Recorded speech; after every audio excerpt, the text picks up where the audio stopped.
Let's check in now with Chief Meteorologist Bobby Deskins. Bobby, while we're not getting snow, that Arctic blast is up north is going to have an impact on us. It is. Yeah. I just spent the weekend in Buffalo, New York, and it was cold. 7 degrees when we woke up Friday morning, 14 about 10 in the morning. That trend of cold air and snow, this is the forecast for snow through Wednesday. And I'm showing you this because it's pushing to the south and the east.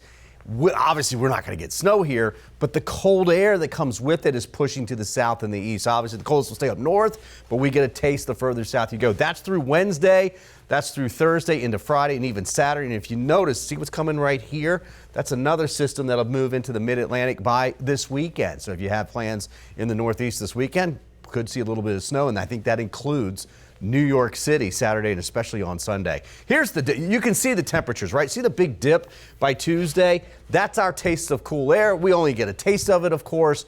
In fact, I think we're close to normal. It's going to feel fantastic this week. The colder air will stay to the north, but here comes another dip by Thursday into Friday and Saturday, another dip. And when you hear us say the polar vortex is the circle basically that goes around the North Pole. It holds the cold air in. When it wobbles, when it breaks a little bit, some of the cold air dives down and comes towards the south and east. That's what we mean by polar vortex. So the polar vortex is actually breaking down just a little bit. Now, for us, the leading edge of that is getting here right now. Okay, that's the front that came through. That's part of the reason why we saw all the rain yesterday. It's part of that frontal boundary.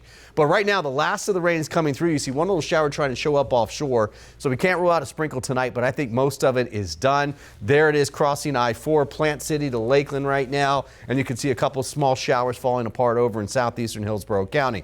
The air is starting to cool off at 63 in Crystal River, 73 in Lakewood Ranch right now. And all these numbers are coming down. In fact, look at this, 53 in Tallahassee right now. So that north to northwest wind will go north to northeast tomorrow, and that will really begin to cool us off. So I don't think we see a lot of wind. You can see some of this higher wind offshore. That's in the 20s. I don't think it's super breezy. A little bit of a breeze tonight, less tomorrow. But certainly boating will be affected tonight and tomorrow morning. Gets a little bit better during the day tomorrow, but it's just a little bit too much, I think, for boating. There's dry air coming in with it. Dew points have been in the upper 60s to near 70, very muggy. They're going to drop down to the 40s and 50s all week long, and that's going to feel very comfortable.